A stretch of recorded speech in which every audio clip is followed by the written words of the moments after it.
तो जाहिर है कि दो चीज़ें बिल्कुल क्लियर थी। एम, टेरर फैक्ट्री को बर्बाद करना है, टेररिस्ट के लीडर्स को सबक मिलना चाहिए। उनको जो स्पॉन्सर करते हैं वो है पाकिस्तान मिलिट्री, यानी कि पाकिस्तान मिलिट्री के दिमाग में ये होना चाहिए, ऐसा एक्शन होना चाहिए कि वो ये सोचे कि अब अगर हम करेंगे तो उसकी कॉस्ट बहुत ज़्यादा हो। और उसके बाद में जो नेक्स्ट राउंड हमने मारा उसका मैसेज बिल्कुल क्लियर था कि India can reach every corner and we can strike in every corner in Pakistan. ये पता चल गया कि चीन और पाकिस्तान एक साथ खड़े होंगे, और ये भी पता चल गया कि अमेरिका जो है वो बिन पैंदी के लोटे की तरह वो कभी भी बदल सकता है, तो उसके ऊपर भरोसा नहीं किया जा सकता। अमेरिका के सामने, अमेरिका में एक डीप स्टेट है, यानी कि जो उनके पॉलिसी मेकर्स हैं, उनको लगता है चाइना आज की डेट में उनके लिए थ्रेट है और भारत भविष्य में उनके लिए थ्रेट हो सकता है। जापान को लगता है कि चीन मुझे खा जाएगा और मुझे अमेरिका ही बचा सकता है, और यूरोपियन यूनियन को लगता है रूस मुझे खा जाएगा, उससे मुझे अमेरिका ही बचा सकता है। लेकिन भारत के सामने ऐसी प्रॉब्लम नहीं है, हम खुद लड़ाई लड़ सकते हैं और हम खुद अपने आप को बचा सकते हैं। तो हमारे सामने ये कंपल्शन नहीं है कि आप समझिए कि हम आपके सामने नाक रगड़ेंगे, वो कहानी नहीं है। जब चीन वहाँ से बलूचिस्तान से खाद्य पदार्थ नहीं निकाल पा रहा है तो तुम कहाँ से तेल निकाल पाओगे? और कौन सी कंपनी साइन करेगी? उसने मरना है जाके वहाँ पे बलूचिस्तान में। इंडिया और चाइना की रिलेशनशिप बड़ी इंटरेस्टिंग है कि अगर हम पिछले 300 साल निकाल दें, उससे पहले तकरीबन 800-900 साल तक चीन और भारत वर्ल्ड की सबसे बड़ी इकोनॉमी थे, बल्कि तकरीबन 40-45 वर्ल्ड का जीडीपी इन दो देशों में होता था।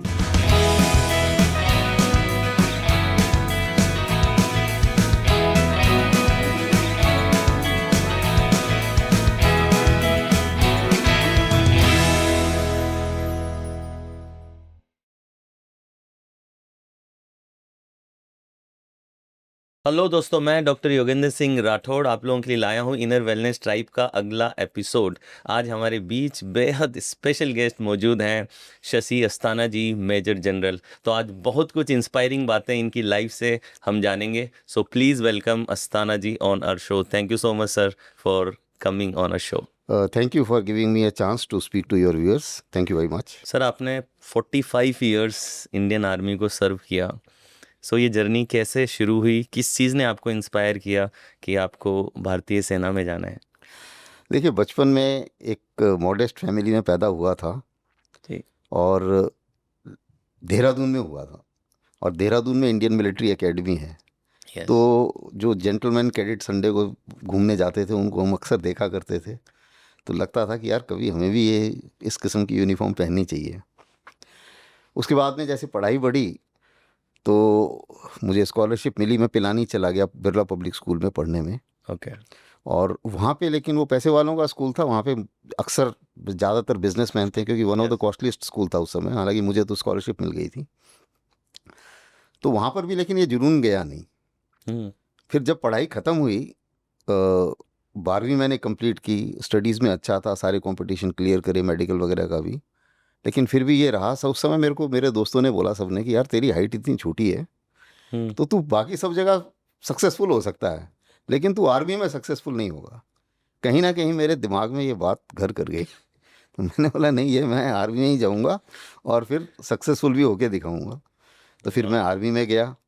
फिर वहाँ भी यही शुरू हुआ कहानी कि मैं इन्फेंट्री में, सब ने मेरे को IMA में बोला कि भाई तू बाकी सब जगह टेक्निकल आर्म ले ले, बाकी सब जगह सक्सेसफुल हो जाएगा, लेकिन इन्फेंट्री में मत जाना। मैंने कहा फिर मैं इन्फेंट्री में ही जाऊंगा। तो फिर मैं इन्फेंट्री में गया और फिर कमांडो कोर्स करने गया। कमांडो में वहाँ पे मेरे को इंस्ट्रक्टर बोलता है कि यार तुम्हारा खुद का वेट तो 46 kg है, उसमें एक टेस्ट होता है 28 किलो आप पीठ पे लेके और दौड़ना होता है 40 किलोमीटर। ओहो। तो आप कर पाओगे? तो मैंने बोला सर देखेंगे। तो उसके बाद में जब वो टाइम आया उसका, वो भी 2 दिन भूखे रहने के बाद होता है ये कमांडो कोर्स। हमारा सबसे टफ होता है इंडियन आर्मी का कमांडो कोर्स।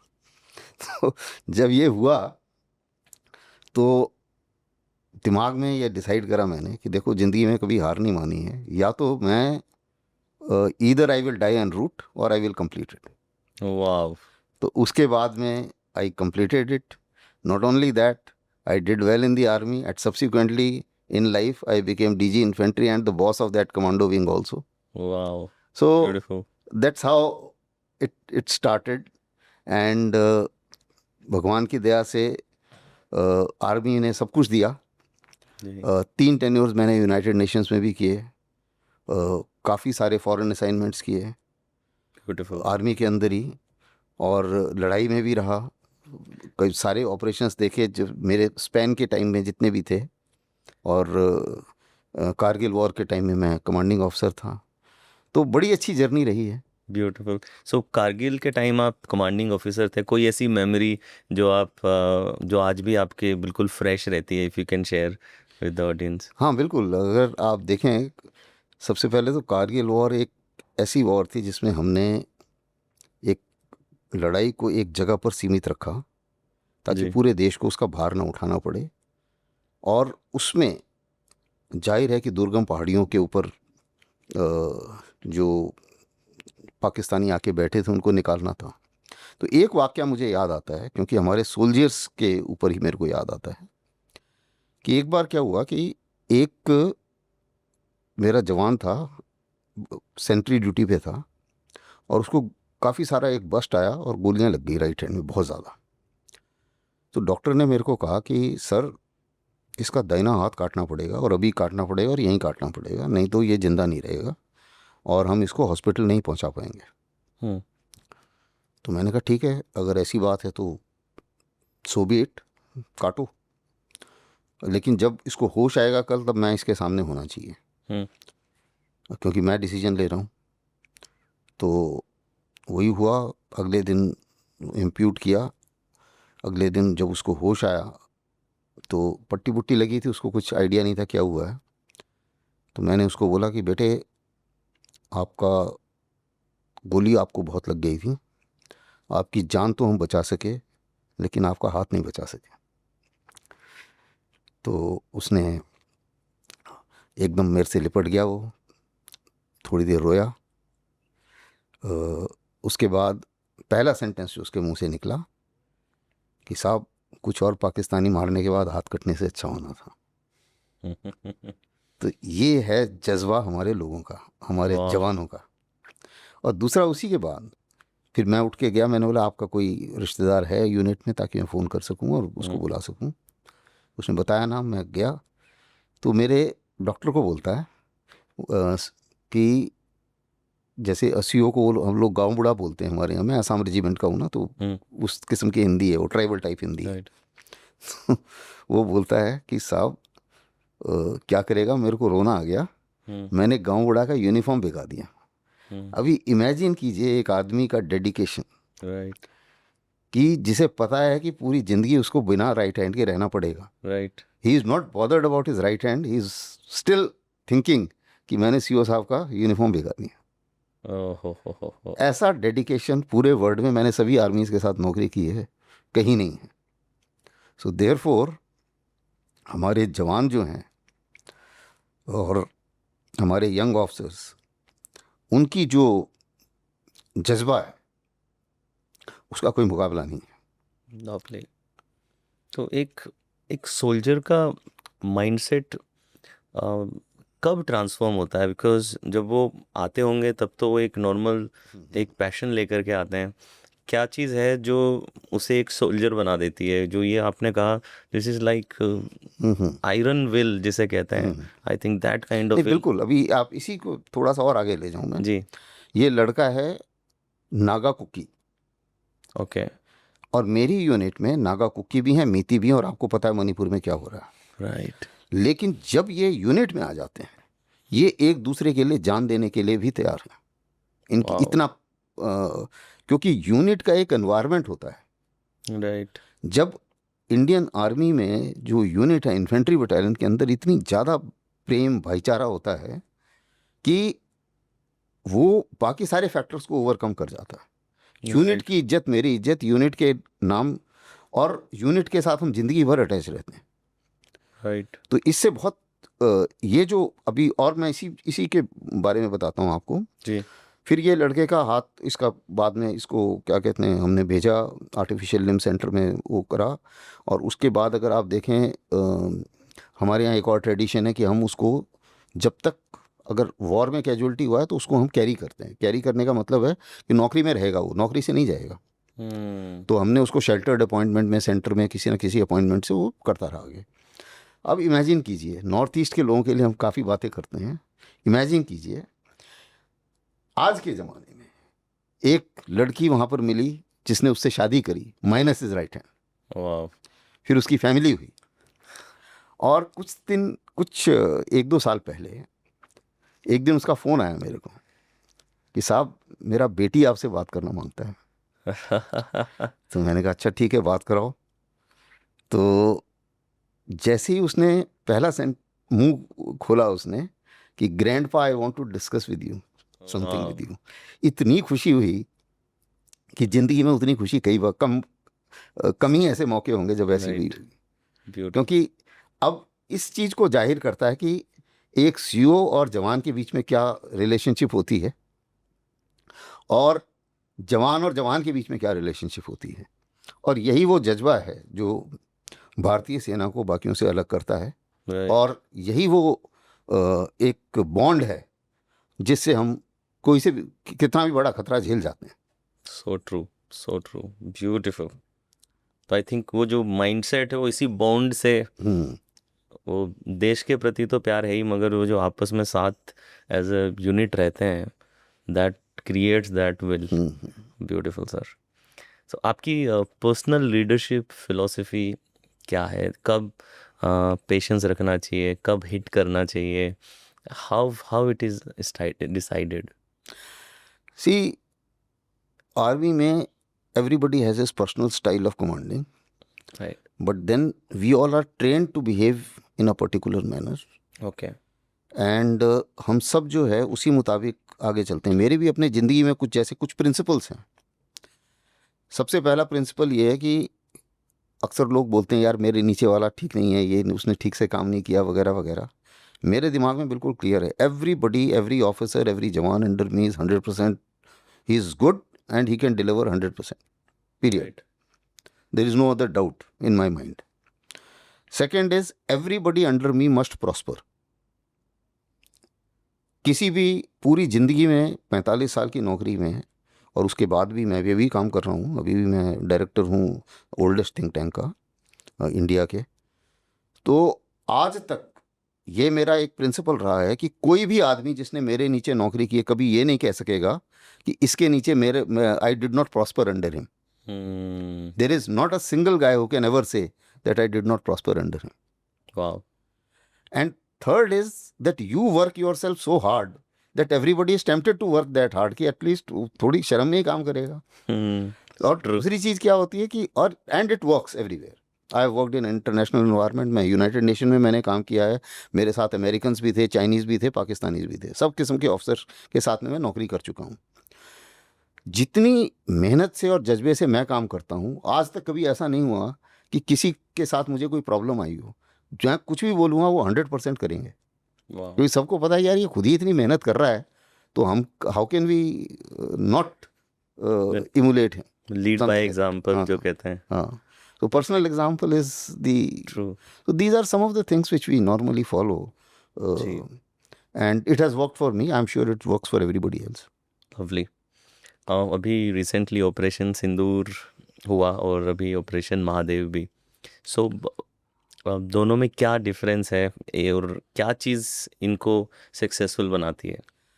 देखिए, अगर ऑपरेशन सिंदूर की हम बात करें तो ऑपरेशन सिंदूर का जब मैं एक मिलिट्री एनालिस्ट भी हूँ, तो उस मुताबिक जब मैं एनालाइज करता हूँ तो पहलगाम में पाकिस्तान ने हमला करा और जो टेररिस्ट भेजे थे वो पाकिस्तानी थे, इसमें भी कोई शक नहीं है, और उसमें एक उनका ट्रेंड मिलिट्री का आदमी भी था, चाहे वो एलईटी को लोन दिया हो, चाहे वो कैसे भी किया हो। तो लेकिन ये जो उन्होंने थे वो पाकिस्तानी, तो जाहिर है कि दो चीज़ें बिल्कुल क्लियर थी, एम कि टेरर फैक्ट्री को बर्बाद करना है, टेररिस्ट के लीडर्स को सबक मिलना चाहिए, और उनको जो स्पॉन्सर करते हैं वो है पाकिस्तान मिलिट्री। यानी कि पाकिस्तान मिलिट्री के दिमाग में ये होना चाहिए, ऐसा एक्शन होना चाहिए कि वो ये सोचे कि अब अगर हम करेंगे तो उसकी कॉस्ट बहुत ज़्यादा होगी, the cost has to be very heavy. Right. तो इन चीज़ को मद्देनज़र रखते हुए जो हमारा ऑपरेशन था, अगर आपने देखा होगा तो शुरू में काफ़ी उसके ऊपर कवरेज हो चुका है। राइट। शुरू में सारे टेरर कैंप्स बर्बाद करे गए, प्रिसीजन अटैक, कोई सिविल कैजुअलिटी नहीं, कोई मिलिट्री टारगेट नहीं। राइट। उसके बाद में हमें ये पता था कि पाकिस्तान मिलिट्री रिस्पॉन्स करेगी, क्योंकि वो तो आका ही हैं टेररिज्म के, राइट। तो उन्होंने रिस्पॉन्ड करा। और उसके बाद में जो नेक्स्ट राउंड हमने मारा, उसका मैसेज बिल्कुल क्लियर था कि India can reach every corner at will in Pakistan and we can strike in every corner in Pakistan. सो सारे उनके एयरफील्ड बर्बाद किए गए, उनके एयर डिफेंस बर्बाद किया गया, और उनको पता है कि अब मेरे एयरफील्ड बर्बाद हो चुके हैं, एयर डिफेंस बर्बाद हो चुके हैं, तो नेक्स्ट हमला मैं झेल नहीं पाऊंगा।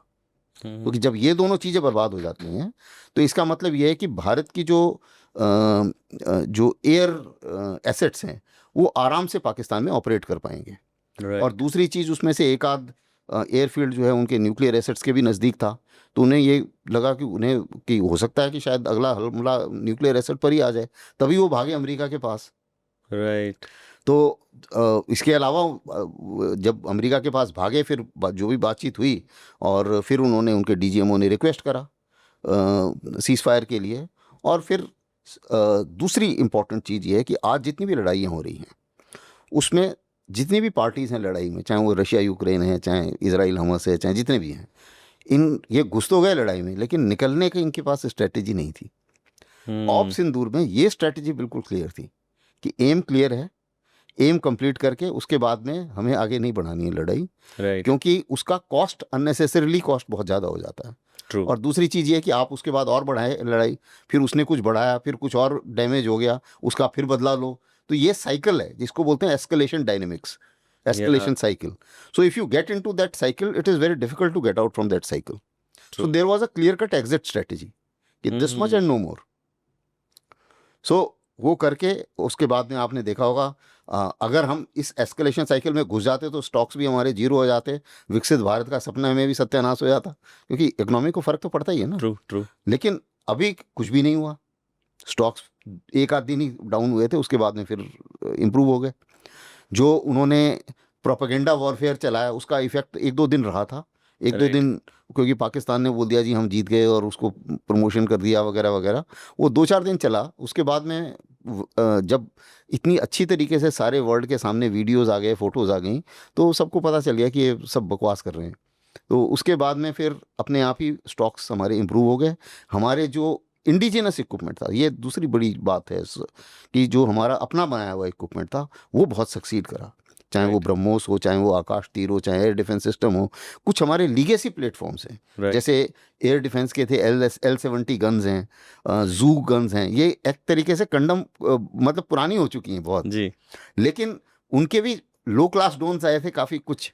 हाँ। तो जो उन्होंने 1000 ड्रोन मारे थे उसमें कई लो क्लास ड्रोन थे, तो उसके लिए तो महंगी मिसाइल मारने से फ़ायदा नहीं है ना, तो वो इन गन्स ने जो है, इनका भी सस्ता एमुनेशन है, उससे फायर करा। तो तकरीबन हम कम पैसे में सारे जो भी उन्होंने फायर करा उसको हम बर्बाद कर पाए, और भारत में कोई बर्बादी नहीं है। तो जो उन्होंने रिटेलिएट किया, no harm to us, no harm to us. तो उसमें क्या है कि एक आध अगर कैजुअलिटी हो गई हो तो वो तो नॉर्मल क्रॉस बॉर्डर फायरिंग में भी हो ही जाती है। वो एक आध कैजुअलिटी अगर हो जाए तो वो तो कोई ऐसी बात नहीं है, लेकिन एक बहुत सक्सेसफुल ऑपरेशन रहा। अभी पूरा वर्ल्ड इसको स्टडी कर रहा है कि कैसे ये 2 दिन में ऑपरेशन करके बाहर भी निकल गए और क्यों हम फंसे हुए हैं। राइट। तो ये एस्केलेट भी नहीं होने दिया। हाँ, तो ये जो है ये एक मिलिटरीली ये काफ़ी एक तरीके से सक्सेस माना जाएगा। और उसी के बाद जब कोई भी ऑपरेशन होता है, चाहे अभी तक हमने जितने भी ऑपरेशन लड़े हैं, 62 में ज़रूर हमारे हक में नहीं था ऑपरेशन, क्योंकि उसमें चाइनीज़ का पलड़ा भारी था। उसके बाद भारतीय सेना ने हर एक लड़ाई जीती है। राइट। और हर लड़ाई के बाद चाहे जीतो या हारो, कुछ लेसन्स उभर के सामने आते हैं जी। तो इसमें भी कुछ लेसन्स उभर के सामने आए। ओके। तो इसमें भी जैसे है, अगर हम देखें तो सबसे बड़ी चीज़ तो ये है कि एक तो ये पता चल गया कि चीन और पाकिस्तान एक साथ खड़े होंगे, और ये भी पता चल गया कि अमेरिका जो है वो बिन पैंदी के लोटे की तरह वो कभी भी बदल सकता है, तो उसके ऊपर भरोसा नहीं किया जा सकता। True. पहली बात ये, तो इंटरनेशनली कौन कहाँ है ये क्लियर हो गया, ये क्लियर, टर्की उसके साथ खड़ा हुआ है, ये भी क्लियर हो गया। Yes, Turkey was surprise. हाँ, तो अब जो है आगे की जो रणनीति बनेगी तो उसमें इस चीज़ को फैक्टर करना पड़ेगा। ये एक लेसन।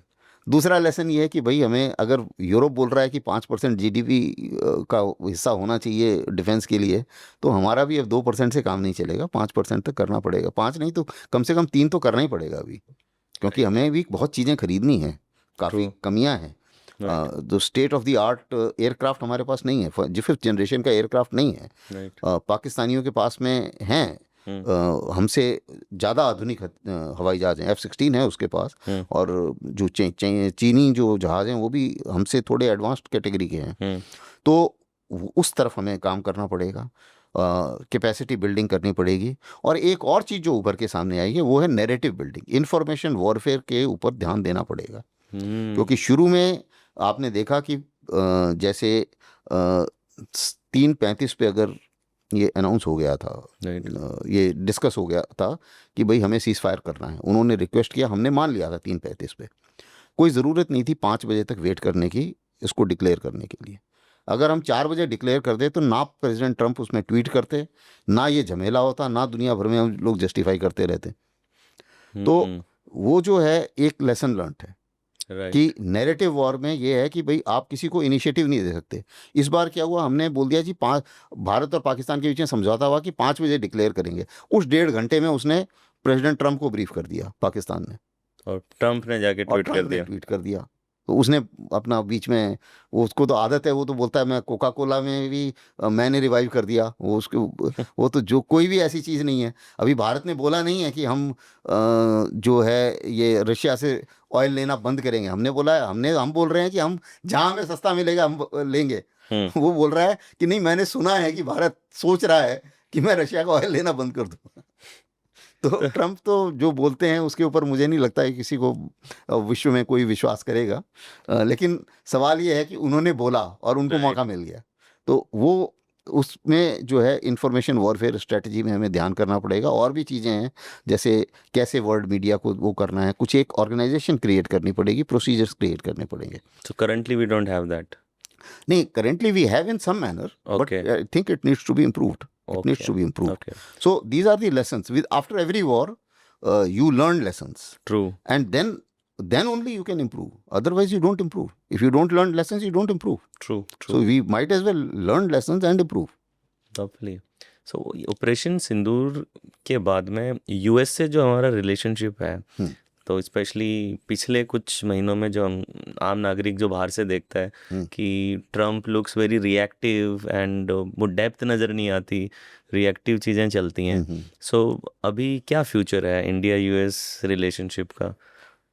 देखिए, प्रेसिडेंट ट्रम्प जब से प्रेसिडेंट बने हैं तब से एक तरीके से वो अपने आप ही अनसेटल्ड हैं, और उसी के साथ साथ पूरी उनकी सारी relationships all over the world unsettled हैं। सबसे ही अनसेटल्ड है। तो भारत अकेला कोई स्पेशल नहीं है जिससे उनके रिलेशंस जो हैं वो थोड़े से अजीब से चल रहे हैं। उसके सभी से अजीब से चल रहे हैं, चाहे वो जापान है, चाहे ताइवान है। ताइवान वाले को प्रेसिडेंट को भी बोल दिया उन्होंने कि मत आना। तो उन्हें भी अब समझ में नहीं आ रहा है कि ये हमारी तरफ है या हमारी तरफ नहीं है। उसी मुताबिक यूरोपियन यूनियन से बीच में हो गए थे। पहले बोल दिया था नहीं ये तो तुम्हारी लड़ाई है, तुम अपने आप लड़ो, फिर नाटो में चले भी गए, फिर अभी कुछ और कहानी कर रहे हैं। तो ये एक तरीके से उनके दिमाग में जिस हिसाब से कार्रवाई चल रही है उसमें उनको ये लगता है। लेकिन अब मैं इसको सामरिक तौर पे समझाना चाहूँगा दर्शकों को। देखिए, पूरे वर्ल्ड में अमेरिका के सामने, अमेरिका में एक डीप स्टेट है, यानी कि जो उनके पॉलिसी मेकर्स हैं उनको लगता है चाइना आज की डेट में उनके लिए थ्रेट है और भारत भविष्य में उनके लिए थ्रेट हो सकता है। इसलिए चीन को कंट्रोल में रखना है और भारत को भी कंट्रोल में रखना है। ये एक सामरिक एम है जो लॉन्ग टर्म एम है। राइट। अब इस लॉन्ग टर्म एम को पूरा करने के लिए कई चीज़ें छोटी छोटी करनी पड़ती हैं। उन्होंने क्या करा, आप देखिए बांग्लादेश में सरकार परिवर्तन हुए, उसमें भी अमेरिका का हाथ साफ नज़र आता है। किस लिए? क्योंकि बांग्लादेश में अगर उनका फुटहोल्ड हो किसी तरीके से, या बांग्लादेश में उनके फेवर की सरकार हो, तो कुछ हद तक आप चीन के भी नज़दीक पहुंच गए हैं, क्योंकि बे ऑफ बंगाल में भी आपका कुछ फुटप्रिंट्स हैं। राइट। और आप भारत को भी थोड़ा सा अगर चाहें, आप एक लीवरेज क्रिएट कर रहे हैं, इसको बोलते हैं लीवरेज क्रिएट करना। राइट। तो उन्होंने एक लीवरेज क्रिएट कर दी। पाकिस्तान के साथ अभी उन्होंने सिंदूर के टाइम में भी और सिंदूर के बाद भी कुछ कुछ नज़दीकियाँ दिखा रहे हैं। ऐसा नहीं है कि उनको कोई बहुत भरोसा है पाकिस्तान पर।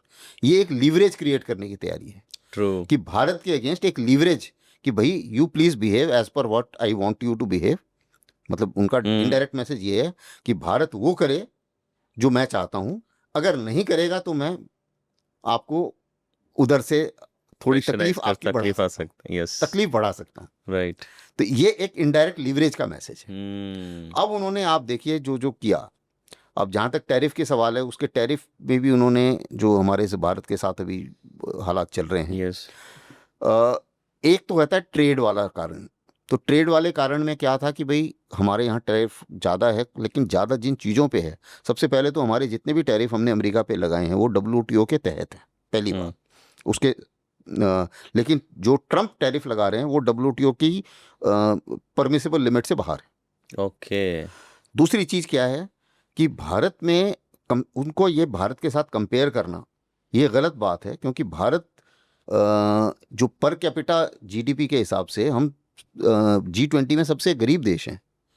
भारत की पॉपुलेशन बहुत ज़्यादा है, हालांकि हम थर्ड इकोनॉमी बनने वाले हैं, चौथी इकोनॉमी हैं और फास्टेस्ट ग्रोइंग इकोनॉमी है, लेकिन हमारी पॉपुलेशन भी तो उतनी है ना। यस। तो जो हमारे गरीब आदमी हैं उनकी परचेजिंग पावर उतनी नहीं है कि हम वो पेट्रोल महंगा खरीद सकें, वो ये क्या जो खाद्य पदार्थ हैं वो महंगे खरीद सकें।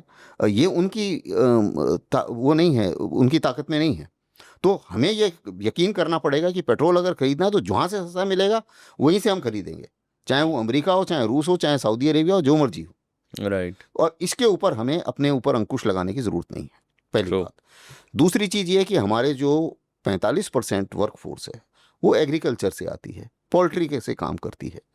अब ये जो 45% वर्क फोर्स है इसको हमें प्रोटेक्ट करना पड़ेगा, क्योंकि अमेरिका में जब यही प्रोडक्ट बनते हैं, चाहे उसे खाद्य पदार्थ बनते हैं, एग्रीकल्चर प्रोडक्ट्स बनते हैं, वहाँ पे क्या है कि उन्होंने उनकी टेक्नोलॉजी अच्छी है, उनके पास अच्छे इंस्ट्रूमेंट्स हैं। टेक्नोलॉजी बायोटेक करने से उनका क्या है कि वही बीज जो है उसी उतनी ही ज़मीन में 4 गुना पैदावार देगा। अच्छा। हमारा बीज उतनी पैदावार नहीं दे पाएगा। तो हमारा जो किसान है वो उतना कॉम्पिटिटिव नहीं हो सकता। ये एक स्टेटमेंट ऑफ फैक्ट है। तो हम उनका अगर खाद्य पदार्थ यहाँ आने को फ्री छूट दे दें तो हमारे यहाँ जो 45% वर्कफोर्स है उसको बहुत ज़्यादा मुसीबत हो जाएगी। तो ये किसी भी हालत में भारत कॉम्प्रोमाइज़ नहीं कर सकता। प्रेसिडेंट ट्रंप को ये लगा, क्योंकि जब वो भारत पे प्रेशर डाल रहे थे, उनको ये लगा देखो जापान ने मेरी बात मान ली, उन्होंने मेरे 0% टैरिफ कर दिया मेरे ऊपर। यूरोपियन यूनियन ने मेरी बात मान ली, 0% टैरिफ कर दिया। मैं उनके ऊपर टैरिफ लगाऊंगा, वो मेरे ऊपर 0% टैरिफ करेंगे क्योंकि वो दबाव में आ गए। वही भारत को करना चाहिए, उनके दिमाग में तो ये है। लेकिन एक चीज़ वो भूल जाते हैं कि भैया उन दोनों की मुसीबत ये है कि उन दोनों को, जापान को लगता है कि चीन मुझे खा जाएगा और मुझे अमेरिका ही बचा सकता है, और यूरोपियन यूनियन को लगता है रूस मुझे खा जाएगा, उससे मुझे अमेरिका ही बचा सकता है। लेकिन भारत के सामने ऐसी प्रॉब्लम नहीं है, हम खुद लड़ाई लड़ सकते हैं और हम खुद अपने आप को बचा सकते हैं।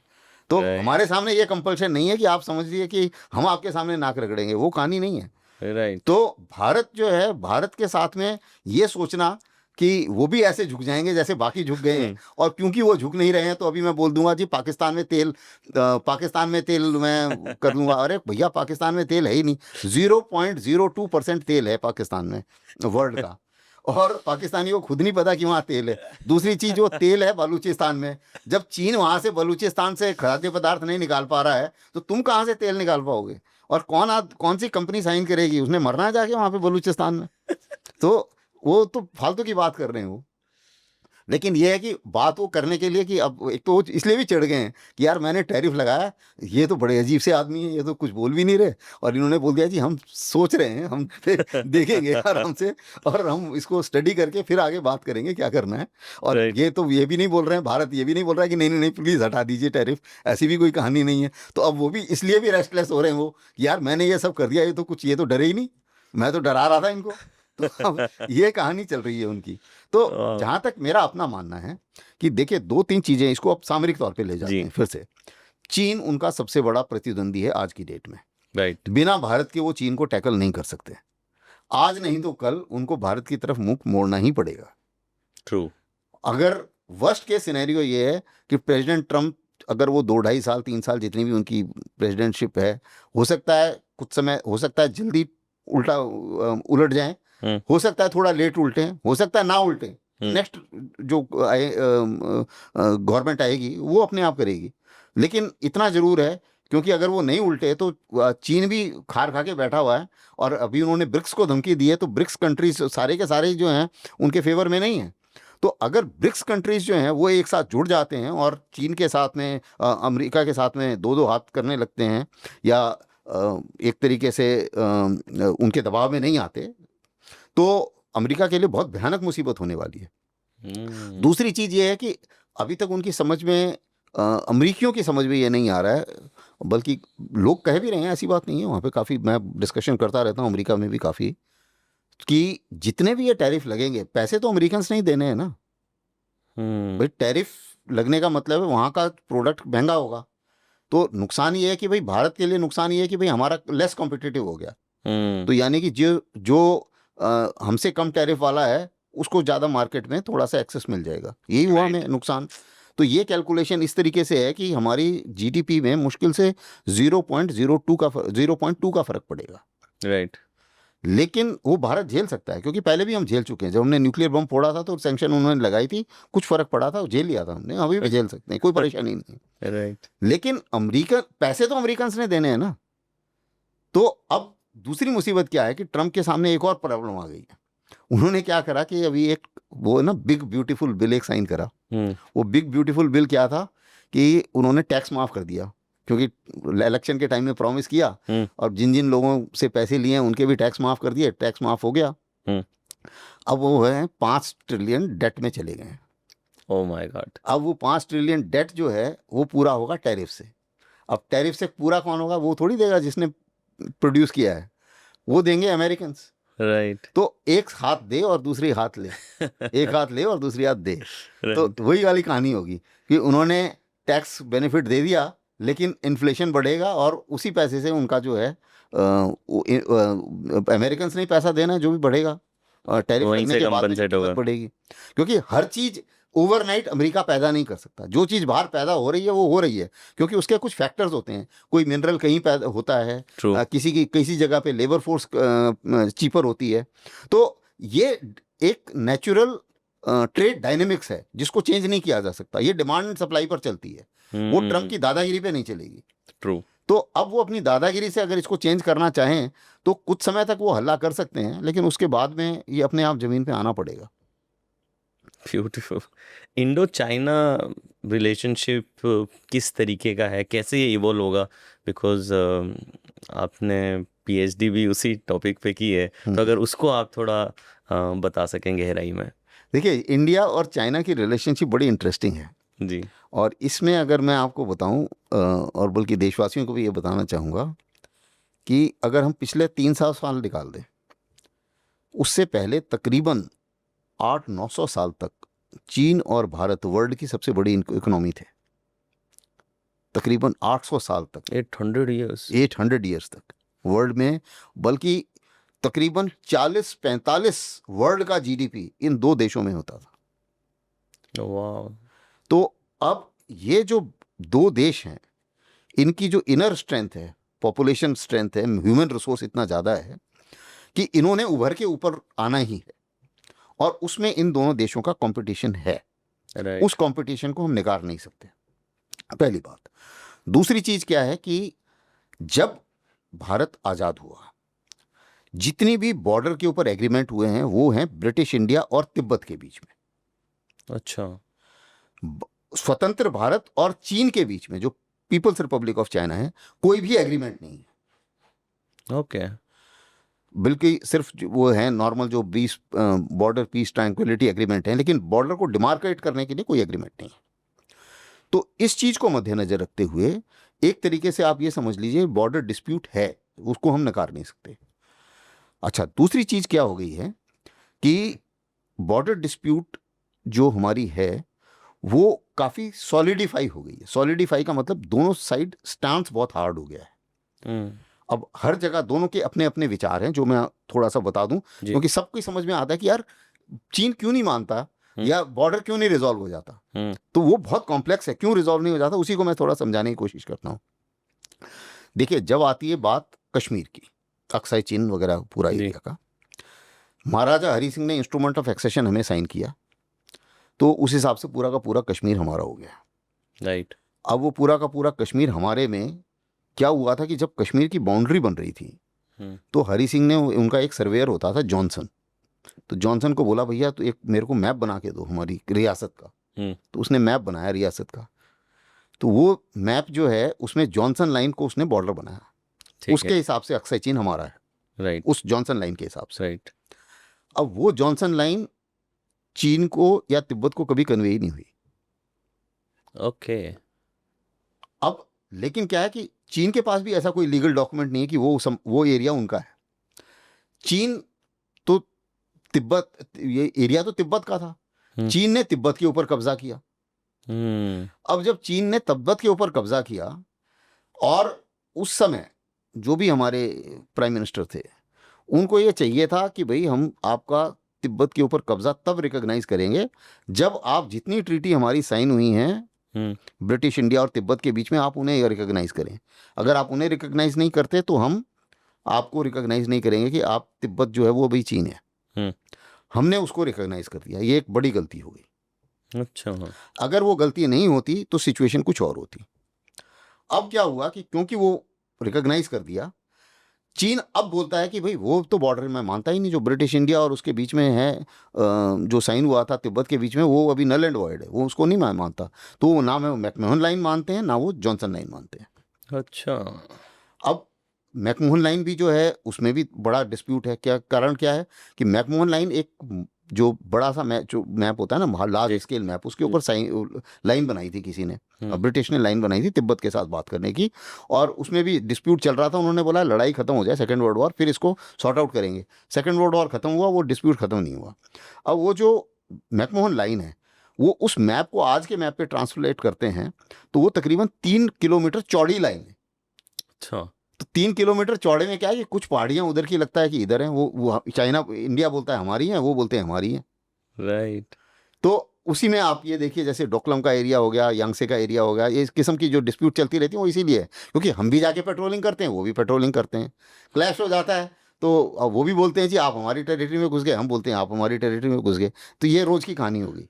तो ओके। इस कहानी में रोज रोज झटपुट हो रही थी, तो उस चक्कर में हमने border peace and tranquillity agreement sign किया कि भाई बिना हथियार के पेट्रोलिंग करो, ताकि कहीं फायरिंग फूरिंग हो जाए तो अननेसेसरी फिर से लड़ाई शुरू हो जाएगी। राइट। तो ये इस हिसाब से हम लोग मैनेज कर रहे हैं।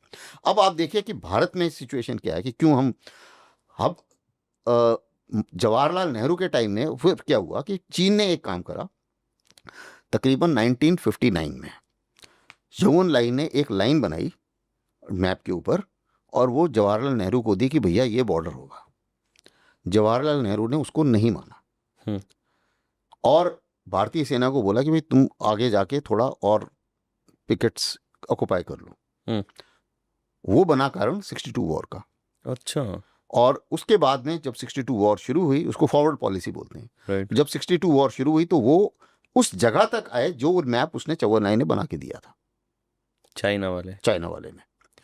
अब क्या है कि भारत की पब्लिक को, अब जवाहरलाल नेहरू चाहे लड़ाई तो हार गए, लेकिन कभी ये नहीं बोला उन्होंने कि भाई अक्साई चीन हमारा है, क्योंकि हमारे पास जो लीगल डॉक्यूमेंट है और वही हमारा स्टांस है, और वही हम पूरे विश्व में जाके बोलते हैं। मैं भी जब भी चीन में जाता हूं तो हम बोलते हैं भाई हमारे पास तो डॉक्यूमेंट है, इंस्ट्रूमेंट ऑफ एक्सेशन हमारा है।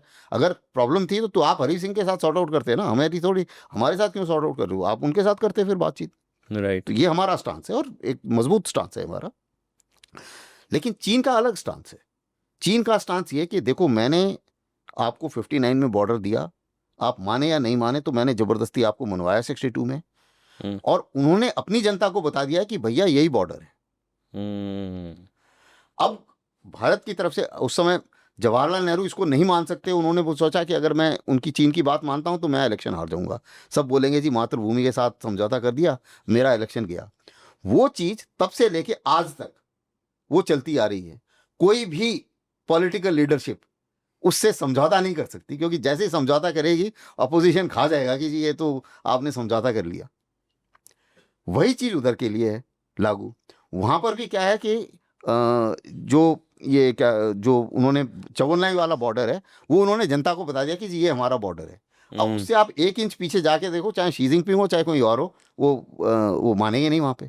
correct, उधर भी वो एक तरीके से पेट्रियटिज्म की भावना जग गई है कि उसी ये हमारा बॉर्डर है। फिर मैंने बातचीत करी कई बार चीनियों से कि देखिए आपने 14 कंट्रीज़ के साथ आपकी बॉर्डर डिस्प्यूट थी, आपने 12 के साथ रिजॉल्व कर दी। जी, चीन भारत और भूटान के साथ रह गई, और भूटान की भारत के साथ रिलेटेड है क्योंकि ट्राई जंक्शन है बीच में। राइट, तो हमारे साथ क्यों नहीं? सो उनका ये बड़ा कहना है कि देखिए सबके साथ हमने जब रिजॉल्व किया तो एक गिव एंड टेक प्रिंसिपल के साथ किया है। कुछ उन्होंने दिया, कुछ हमने दिया।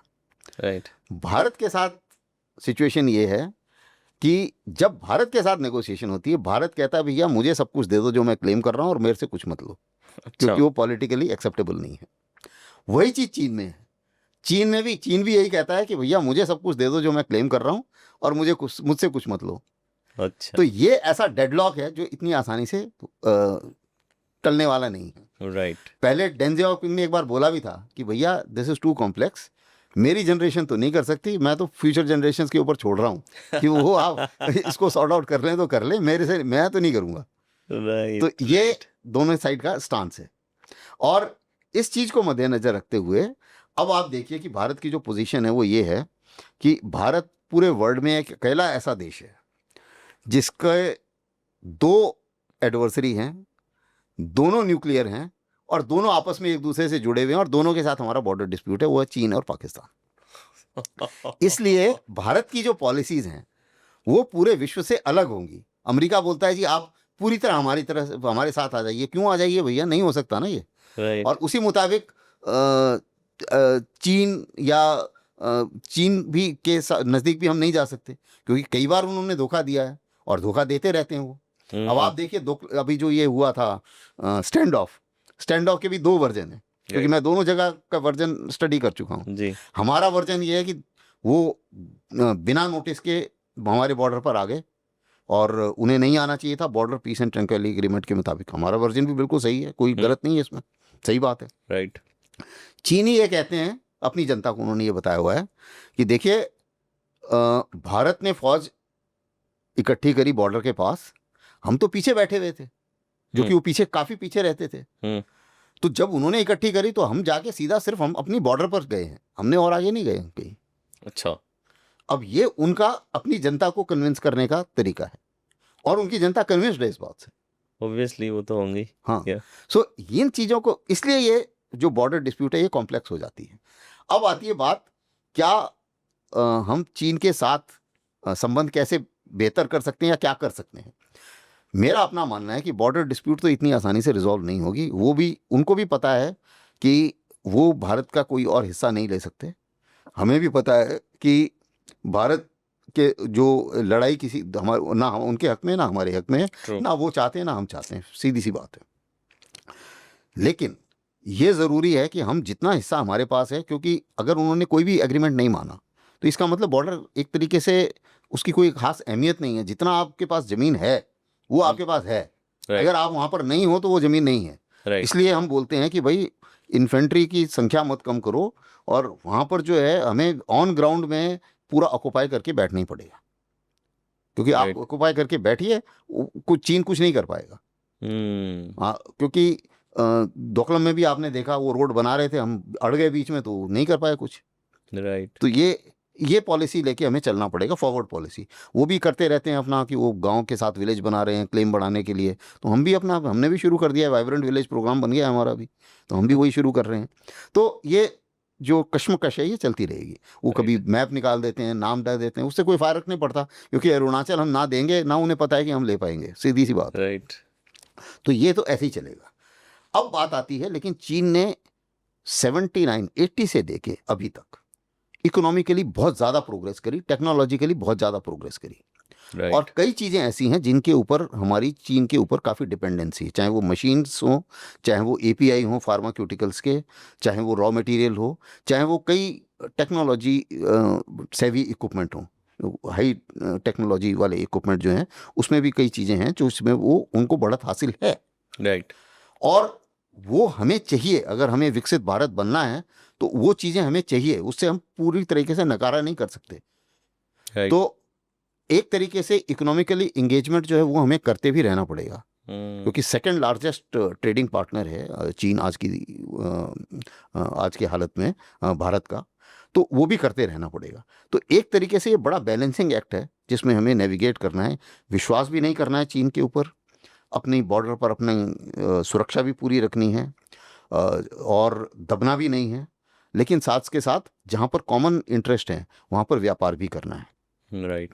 अब आप देखिए एक कॉमन इंटरेस्ट अभी हमारा इस समय आ गया कि वो जो ट्रम्प जो दुनिया भर के टैरिफ लगा रहे हैं इधर उधर और बोल रहे हैं कि मैं चीन और भारत दोनों के ऊपर लगा दूंगा क्योंकि वो रूस से तेल खरीद रहे हैं, तो इसमें भी मुझे लगता है कि हमें इकट्ठा एक साथ एक अपोजिशन उसी मुताबिक देना पड़ेगा।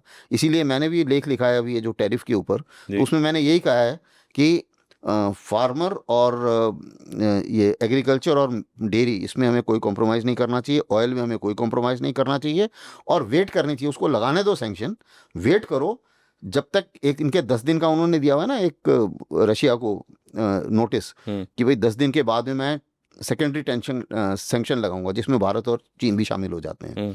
तो 10 दिन की वेट कर लेते हैं, वो भी एक हफ्ते की बात है। और ये भी वेट करते हैं कि चीन और अमेरिका के बीच में क्या समझौता होता है ट्रेड को लेके, राइट। उसके बाद हमें अपनी कॉल लेनी चाहिए कि अभी आगे हमें क्या करना है। लवली। तब तक हम अपना we need to have patience, और वही मेरे विचार से भारतीय सरकार कर रही है। आपने देखा होगा कोई फालतू स्टेटमेंट नहीं, Right. ट्रम्प जरूर बीच बीच में कुछ ना कुछ भेड़ते रहते हैं, dead economy, there economy can go dead with Russia. अरे Right. भैया, तुम्हारी खुद की इकोनॉमी 30 ट्रिलियन की तुम्हारी जीडीपी है, 32 ट्रिलियन का आप कर्ज लेके बैठे हो, आप खुद डेप्ट में हो। हमारा तो तुम्हारा 100% से ज़्यादा कर्ज है, हमारा तो मुश्किल से 60% कर्ज है। तो और हमारी फास्टेस्ट ग्रोइंग इकोनॉमी है, उसको आप अगर डेड इकोनॉमी बोल रहे हो तो भैया वो आप ही को मुबारक, हमारे लिए डेड इकोनॉमी बहुत अच्छी है। तो वो तो खैर उनकी अब वो तो अभी पूरा विश्व देखेगा धीरे धीरे क्या होता है, क्योंकि ये बहुत ज़्यादा दिन चलने वाला नहीं है ड्रामा। लवली। सो आपको ब्रेन ट्यूमर भी हुआ था and you fought with it and you came out of it, then you did your PhD.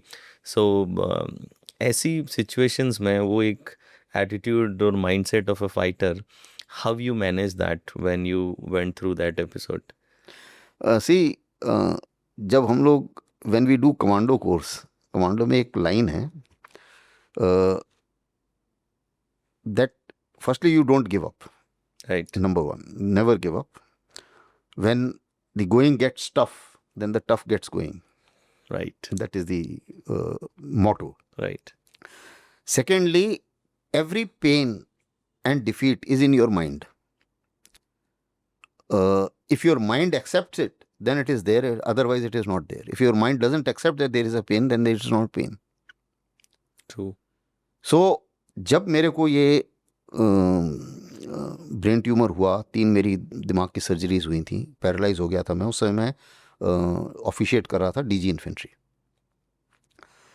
और उस टाइम में मेरा बायां पैर और बायां हाथ बिल्कुल ही एक तरीके से नम हो गए थे।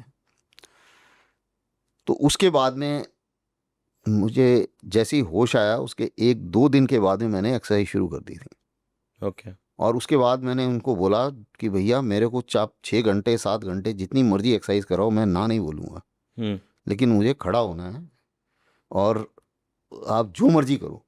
वो दुनिया भर की एक्सरसाइज कराते गए, मैं भी करता गया, और उसके बाद में कुछ समय के बाद में मैं खड़ा होने लायक हो गया। और कितना समय लगा उसमें वापस? 2-3 महीने। 2-3 महीने में? हाँ, 2-3 महीने में खड़ा होने लायक हो गया। पैर में ये उंगलियां भी, इसकी बाएं हाथ की अभी भी काम नहीं करती हैं ठीक से। राइट। ये अभी भी है प्रॉब्लम लेफ्ट हैंड में थोड़ी, लेकिन उसके बाद फिर मैंने जैसे ही इसको जैसे ही मैं वहाँ से फौज से रिटायर हुआ, उसके बाद फिर मैंने पढ़ाई शुरू की, और मैं अगले ही दिन, एक तो खाली नहीं बैठा, अगले ही दिन मैं डायरेक्टर बन गया कोर्सेज का United service institute of India, जो कि भारत का सबसे पुराना थिंक टैंक है। ओके। तकरीबन 175 साल हमारे हो चुके हैं।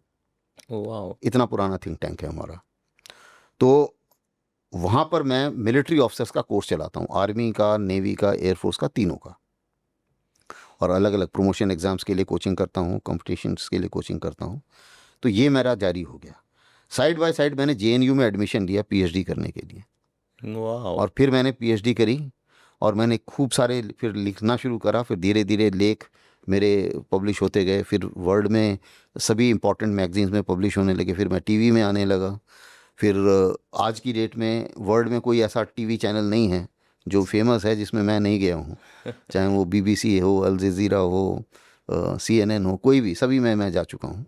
उसी मुताबिक जितने भी इम्पोर्टेंट मैगजीन्स हैं वर्ल्ड में, सभी में मैं लिखता हूँ, और सभी कंट्रीज़ के में मैं जाके यूनिवर्सिटीज़ में भी लेक्चर्स वगैरह देता हूँ जाके।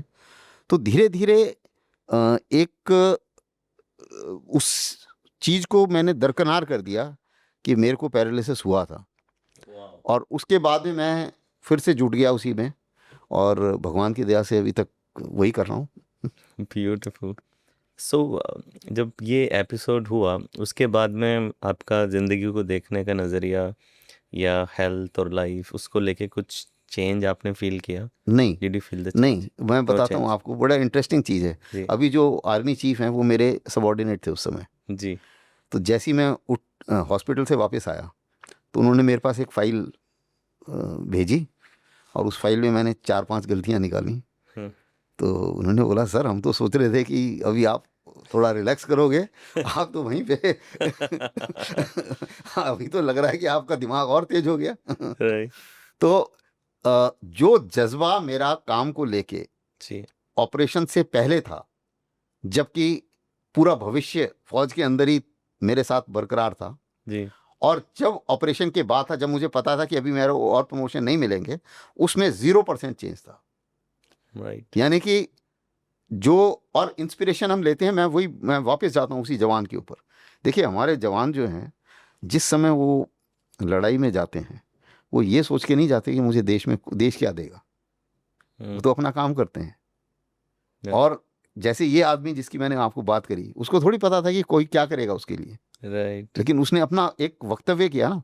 हम उनसे इंस्पिरेशन लेते हैं कि ब्यूटीफुल। उस जवान से वो इंप्रेशन मिलता है कि एक जो होते हैं ना सेल्फलेस सर्विस, कि देश ने इतना कुछ मेरे लिए ऑलरेडी कर दिया है, तो अब मेरा टर्न है, मैं करूंगा देश के लिए, और वही मैं कर रहा हूं। अभी जैसे ऑपरेशन सिंदूर की अब बात कीजिए, बीच में बहुत बातचीत हुई थी कि विदेशी जो मैगजीन्स हैं वो हमारी बात नहीं सुनती। यस सुना होगा आपने, यस यस यस। सब जगह कि विदेश हमारी बात ही नहीं सुन रहे, वो पाकिस्तान की बात सुन रहे हैं। इस दौरान मेरा ऑप सिंदूर का जो एनालिसिस है वो वर्ल्ड में सब जगह पब्लिश हुआ है, वाओ। और बिना एडिट करे पब्लिश हुआ है, जो मेरा वर्जन है, जो भारतीय वर्जन है।